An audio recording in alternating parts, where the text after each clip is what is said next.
पर जी जब मन में दो आवाजें आती हैं, एक कहती है ये कार्य करो और दूसरी कहती है इसे मत करो, तो हम कैसे समझें कि ये मन की आवाज है या अपने आत्मा? हृदय में चार वृत्तियां उदय होती हैं, मन, बुद्धि, चित्त, अहंकार। चित्त ने चिंतन किया, मन ने संकल्प किया, बुद्धि ने निश्चय किया, अहंकार ने कर्ता भाव से स्वीकार किया, तब क्रिया होती है।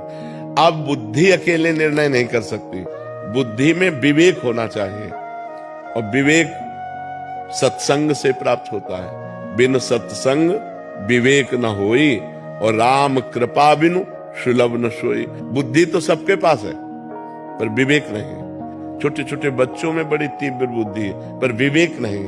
होए विवेक मोह भ्रम भागा, जे ही विवेक होगा नहीं, बिल्कुल ब्रेक ऐसी लगेगी कि 1 इंच भी हमारी शरीर रूपी गाड़ी गलत मार्ग में नहीं जाएगी।